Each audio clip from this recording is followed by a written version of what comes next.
Olá, leitores! Tudo bem com vocês? Eu espero que sim, porque hoje eu vim aqui contar sobre tudo aquilo que eu li no mês de outubro.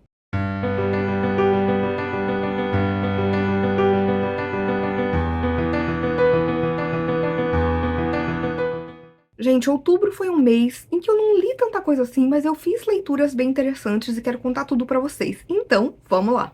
Eu comecei o mês lendo A Mansão Hollow para o projeto Lendo Christie, e esse é um livro bem típico da Agatha, tá? Porque aqui a gente vai ter a Lady Lucy Ann Gayton, que junto com seu marido, eles decidem fazer ali uma festa para um final de semana na sua casa, no seu casarão, que é a Mansão Hollow. E aí eles convidam familiares, eles convidam amigos e inclusive convidam o detetive belga da Agatha, que é o Hercule Poirot. O que acontece é que uma das pessoas que é convidada, o John Crystal, ele vai com a sua esposa e acontece que quando ele chega lá, ele já encontra a sua amante e a nova vizinha da Mansão Hollow é ninguém mais, ninguém menos que uma mulher pela qual ele foi muito apaixonado e ela acabou rejeitando ele no passado e agora ela quer voltar com ele. Se não bastasse toda essa questão de dinâmicas complicadas de relacionamentos e por aí vai, de repente o Poirot ouve um tiro e quando ele vai ver, ele chega perto da piscina e ele encontra a Gerda, que é a mulher do John, com uma arma na mão e o John foi baleado e morre. Mas será que é tão simples assim esse mistério? Claro que tanto o Poirot quanto a Scotland Yard vão tentar resolver esse mistério. Eu acho que a Agatha, ela brilha muito aqui, porque de fato ela faz o que ela sabe fazer de melhor, que é nos apresentar ali um casarão, uma dinâmica muito complicada, né, entre as pessoas que estão ali, onde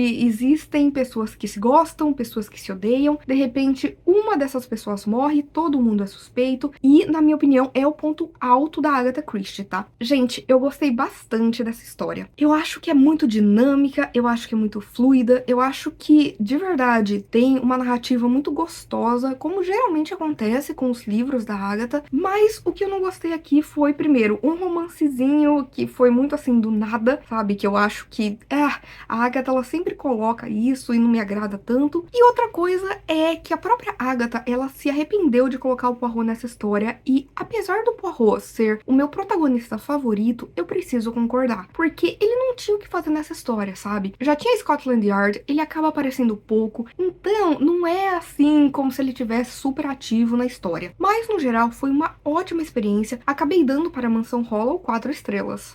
Depois eu li The Midnight Club, O Clube da Meia-Noite, do Christopher Pike. Gente, esse livro já estava no meu radar há alguns anos por conta da série da Netflix, que teve aí, né, o nome do Mike Flanagan, que é um dos meus diretores e roteiristas favoritos, e infelizmente a gente só teve uma temporada, foi cancelado, porém eu fiquei muito intrigada para ler a história original. E aqui a gente vai conhecer a Ilonka. A Ilonka é uma adolescente que ela acaba sendo diagnosticada com um câncer muito agressivo e ela vai parar em uma instituição para adolescentes que estão em estado terminal. E lá, enquanto, né, ela vai poder dividir experiências com pessoas que entendem, né, o que ela tá passando, ela também vai fazer ali um grupo de amigos que vai ficar conhecido como o Clube da Meia-Noite, porque toda noite à meia-noite eles se reúnem na biblioteca para contar histórias que cada um deles cria. E uma bela noite eles decidem fazer um pacto, que é que o primeiro deles que morrer vai dar um jeito de mandar algum sinal do além. Como eu posso explicar o que foi esse livro para mim? Esse é um livro que ele me trouxe sensações muito contraditórias pelo meu lado pessoal e pelo meu lado crítico. Porque, primeiro, eu acho que a sinopse desse livro acaba sendo errônea. Ela vende que,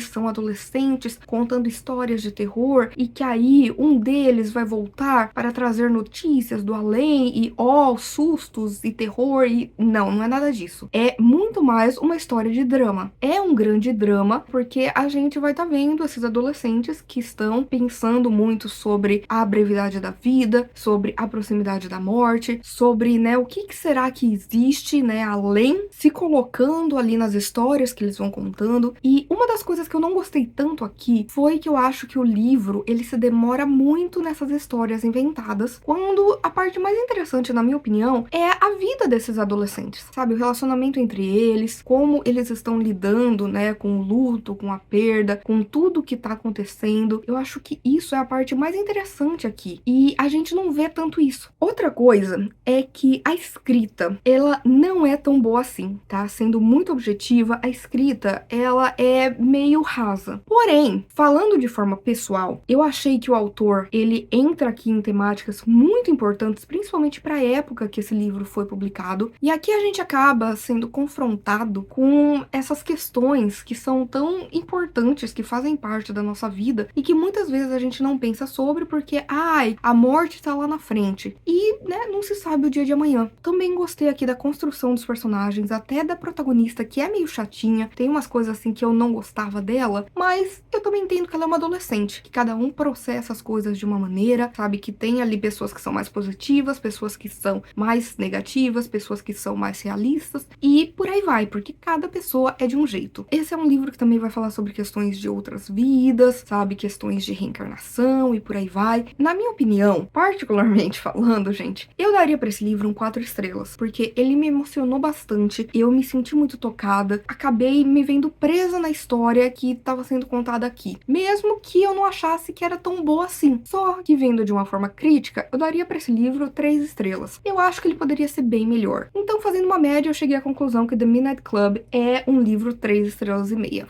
Então, eu li Soichi, do Junji Ito. Que grata surpresa, gente. Por quê? Porque o Soichi, ele é um personagem muito icônico do Junji, e eu não gostava dele porque eu já conhecia ele de algumas adaptações. E ele é um garotinho insuportável, endiabrado, que faz coisas terríveis, maldosas. Então, eu protelei pra ler esse livro. Mas, não é que eu acabei me divertindo bastante? Porque aqui a gente vai ter, primeiro, capítulos de forma cronológica na vida do Soichi, focados nele, em que a gente vai saber mais sobre o passado dele, sobre as peças que ele prega, sobre as maldições que ele roga, sobre os amigos da escola e como ele detesta todos eles e o que ele vai fazer com esses amigos, com a família também, como ele acaba tendo ali uma certa rusga com a prima, com o irmão mais velho, como ele vai infernizar a vida de todo mundo o tempo inteiro. Mas toda a história meio que traz ali uma ideia de que existe um certo karma, sabe, que vai acabar pegando o Soichi. E no final das contas, eu me diverti. Não é a minha coletânea favorita do Junji Ito, pelo simples fato de que não é um personagem que eu amo, porém, eu achei extremamente divertido. E por isso eu acabei dando pra Soichi 4 estrelas.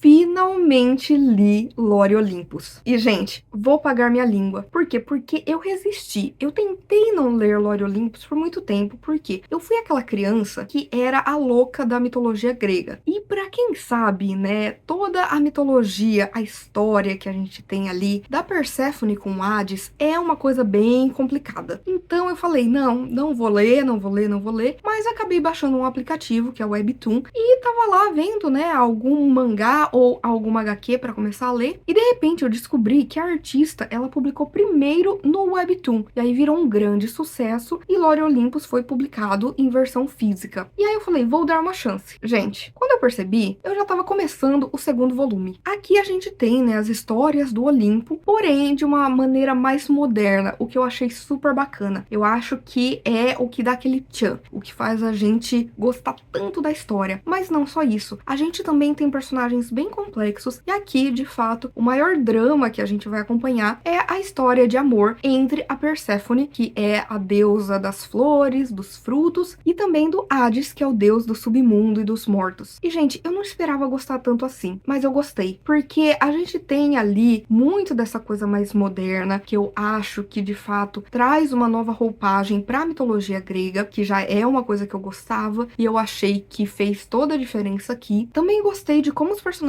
foram sendo explorados, porque a gente vai sabendo mais sobre cada um deles, e tudo ali, mesmo personagens secundários, faz sentido do que se conhece dentro da mitologia, sabe? Por que tal personagem é assim? Por que tal personagem é assado? E por aí vai. E eu gostei demais das ilustrações, eu achei elas super fofinhas, as cores são, assim, um show pra mim, e apesar de ter muita comédia, sabe? De você se divertir lendo, ele também entra ali em assuntos mais complexos, em temas mais pesados, que eu acho que, na verdade, ajuda a dar ainda mais profundidade pra história. Então, eu me diverti demais lendo o Lore Olympus, eu adorei, eu mal posso esperar pra ler os próximos episódios, Gêmeos, né? Que são os próximos volumes. E cá entre nós, eu tô assim completamente apaixonada por Lore Olympus. Dei pro primeiro volume 4,5 estrelas.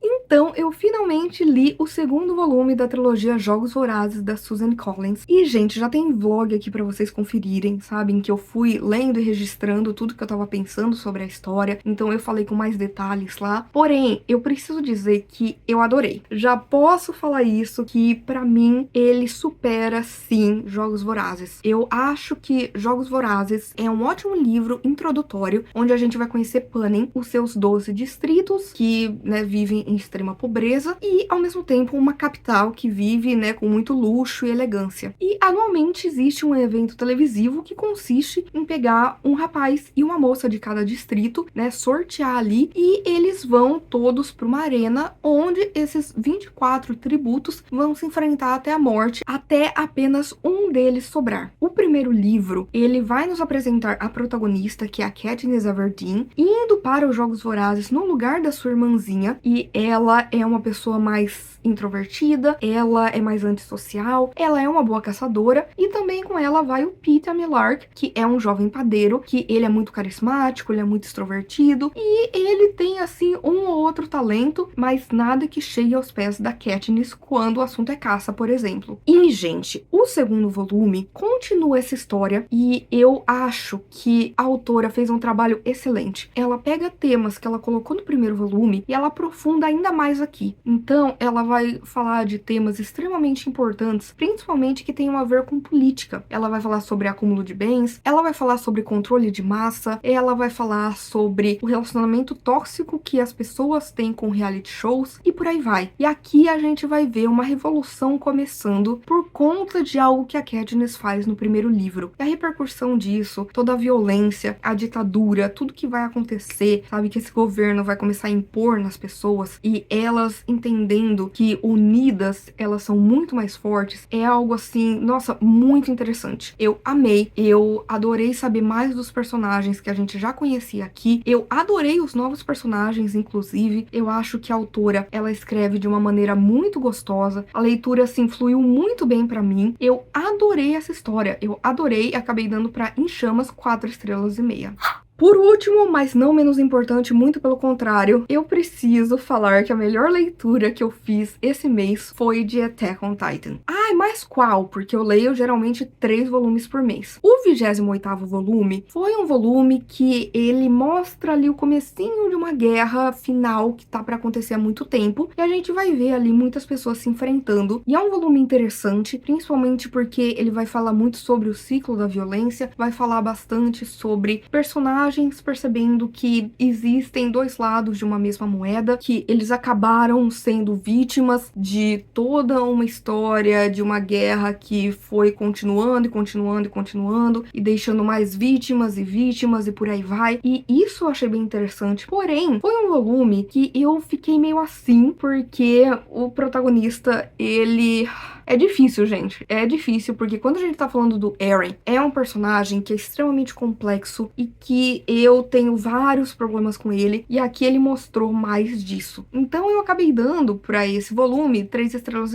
Aí o volume 29, ele vem com essa coisa ainda da guerra, só que vai se aprofundar mais nisso. A gente vai ver o lado de diversas pessoas, a gente vai saber do passado de personagens extremamente importantes e também vai saber mais da motivação deles, o que eu achei super interessante, até porque ao mesmo tempo que a gente tá tendo uma guerra, que tá tendo ação, a gente também tá entrando em questões mais profundas. Então eu acho que aqui teve um equilíbrio muito bom nisso, e eu acabei dando para esse volume 4 estrelas. Mas aí, gente, vem o 30º volume, e aí para tudo, porque o que foi isso? Eu imagino que muita gente não deva ter gostado desse volume, dessa parte da história, porque de repente a gente vai sair da guerra, vai pegar, tipo, uma situação terrível que aconteceu, que ninguém tava esperando, e vai modificar isso. Como a gente tá falando, né, desse mundo que começa com, os seres humanos tentando ali se refugiar atrás de muralhas pra fugirem de titãs que comem gente, e a coisa foi ficando cada vez mais complexa, aqui a gente vai ter muitas respostas respostas. Porque de repente a gente sai do mundo real e vai meio que para um plano astral, onde as coordenadas de todos os titãs se encontram. E é ali que a gente vai revisitar memórias do pai do Eren, a gente vai descobrir mais sobre as motivações dele, sobre o que realmente aconteceu, e isso por si só já é um grande choque. A gente vai ter muitas reviravoltas, é um daqueles volumes que cada capítulo traz uma reviravolta que a gente não tá esperando, e principalmente a gente vai saber mais sobre a Ymir Fritz, que é uma personagem muito importante para essa história e que ninguém sabe exatamente qual é a história real dela, e a gente vai saber aqui. E gente, eu não tava preparada pra ter aqui a personagem mais trágica de Attack on Titan, porque todo mundo aqui tem as suas tragédias na vida, todo mundo já passou por muita coisa, a gente viu o que a guerra tá fazendo com essas pessoas, mas o que a Ymir passou, gente, e o que ela passa é terrível,